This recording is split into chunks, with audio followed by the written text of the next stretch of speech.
Tudo bem, pessoal? Hoje comentário sobre Halloween, filme de 2007 dirigido pelo Rob Zombie, que por sua vez considera esse projeto como uma reimaginação do original de 1978 do John Carpenter.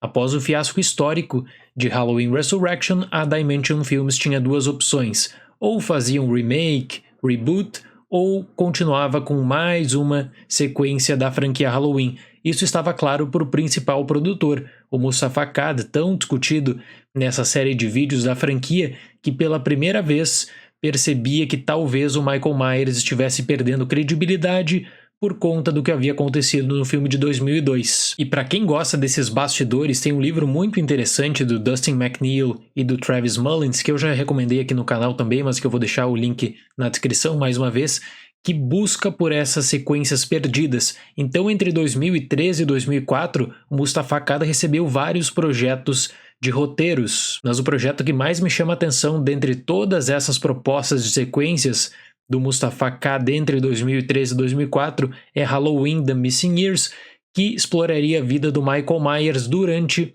os eventos de Halloween 3. Então você provavelmente teria Silver Shamrock envolvida de alguma maneira, e aí faria conexões também com Halloween 4. E provavelmente nós teríamos uma sequência mesmo de Halloween Resurrection, que ganharia luz verde em 2006, só que aí, em novembro de 2005, Moustapha Akkad é vítima de um atentado e acaba falecendo.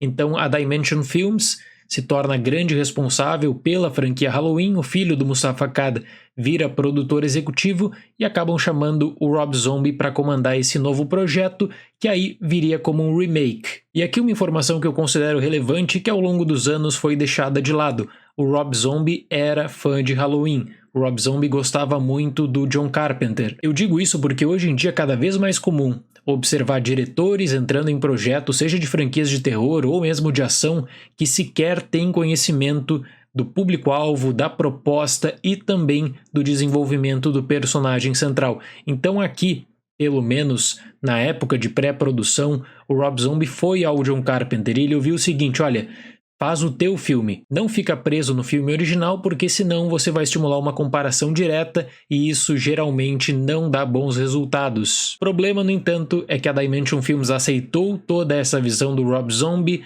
mas também fazia pressão para a adição de alguns elementos consagrados na franquia ao longo dos anos. No filme, o jovem Michael Myers, interpretado por Doug Furk, comete uma série de crimes e vai para um hospital psiquiátrico, onde conhece o Dr. Sam Loomis, interpretado por Malcolm McDowell. Anos depois, Michael foge do local e parte para Haddonfield em busca de Laurie Strode, interpretada por Scott Taylor Compton. Se você perguntar a um fã da franquia se essa pessoa gosta de Halloween de 2007, você vai ouvir com certeza opiniões bem diferentes. Tem gente que odeia o conceito de terror do Rob Zombie e a aplicação dele em Halloween, e tem gente que fala que o Rob Zombie, em meio de toda essa história, foi um grande injustiçado.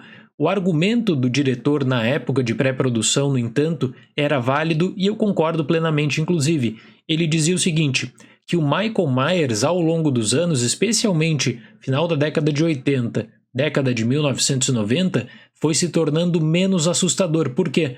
Porque a franquia investia em um tipo de abordagem. E se você parar para pensar, a fórmula dava sinais claros de esgotamento, era sempre a mesma coisa. Considero importante falar que Halloween de 2007 tem duas versões. A primeira, chamada versão dos cinemas, de 110 minutos, e a versão sem cortes, do diretor, de 121 minutos, que é a que eu recomendo, que seria a experiência completa. Além disso, esse filme conta com material suplementar extraordinário, um documentário de mais de 4 horas de duração, que no momento que eu estou fazendo esse vídeo tem no YouTube, inclusive, eu vou deixar o link na descrição, que fala sobre todo o processo criativo, de pré-produção, rodagem, e aí depois os problemas que eles enfrentam, todas as dificuldades para rodar um filme desse tipo. Então, para quem estuda cinema, eu tenho certeza que é um material muito útil, e para quem tem curiosidade de ver como é que funciona o processo de efeitos, organização de cena, tudo, eu acho muito válido também. Esse filme eu acho justo falar que tem dois momentos. Inicialmente, o Rob Zombie volta toda a sua atenção para o Michael Myers quando criança, então explora toda essa família problemática, o bullying que ele sofria na história. Cansei de ouvir o seguinte de outros fãs, e de ler também em fóruns, Reddit, etc. Poxa, mas isso não tem nada a ver com o original. É verdade, mas pelo menos aqui o Rob Zombie ele correu riscos. Existem vários tributos feitos a Halloween 1 e 2 especialmente, e particularmente eu não gosto nada da primeira interação do Myers com a icônica máscara, algo que acho extremamente forçado. Se por um lado existe essa intenção de tornar Myers assustador desde o início, creio que ele vestindo a máscara quando criança tira um pouco da força da figura demoníaca. E aí o interesse é mostrar como aquela criança após os crimes vai se fechando, não quer mais mostrar o rosto, só quer usar máscara, e aí tem interações apenas com o Dr. Sam Loomis. E aqui está uma questão que nunca foi tratada durante toda a franquia, sobre a explicação e a origem do mal, porque fora aquela cena de Halloween 1 e explicações que foram imaginadas para Halloween 6, você ficava com várias dúvidas. E aqui o Rob Zombie, ele busca mostrar um pouquinho mais da intimidade do Michael e também mostrar de todos os problemas. O filme inclusive usa o termo a tempestade perfeita que acabou tornando Myers nesse assassino. Então aqui está o Rob Zombie tentando trazer algo original, e aí quando o Myers volta para Haddonfield você já tem um alinhamento muito grande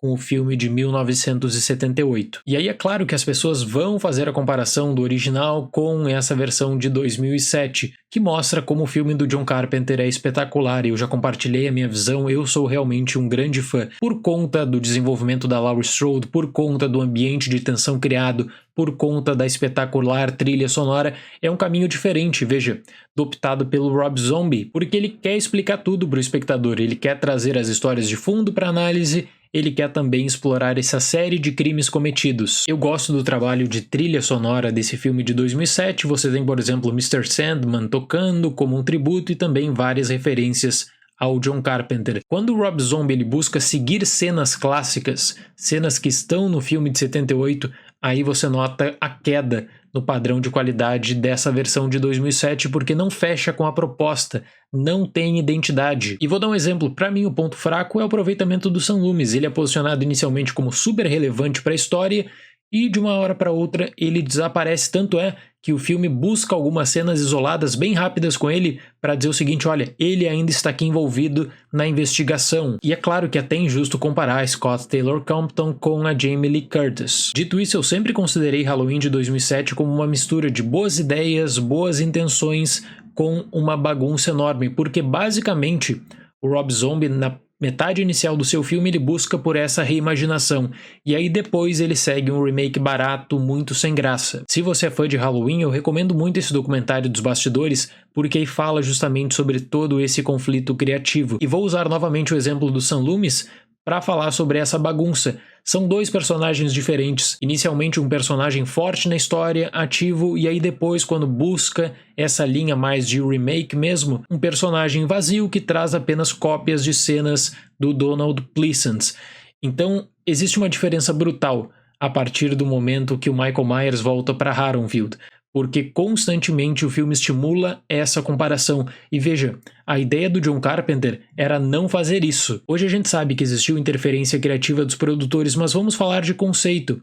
O Rob Zombie, ele monta o seu terror a partir da violência e do gore. Deu certo com alguns filmes, mas para Halloween não é o suficiente. O Rob Zombie ele tem essa ideia de que a violência gráfica vai te causar muito medo, vai te causar muita tensão, mas isso também não estava na própria identidade da franquia Halloween. E nesse filme do Rob Zombie falta esse ambiente de tensão natural. Você tem o choque das imagens fortes, mas você não tem, por exemplo, uma vinculação direta com a trilha sonora. Você tem alguns sustos. E os diálogos também, né, são muito precários, eu creio que contribuem para uma experiência negativa. Ainda assim, para Halloween de 2007 eu dou uma nota 5.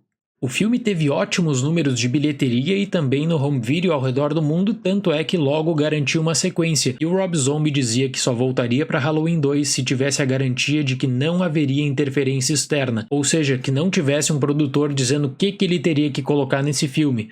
Mas aí é assunto para o próximo vídeo, que é um dos filmes mais polêmicos de toda a franquia também. Muito obrigado pela atenção, até mais e tchau!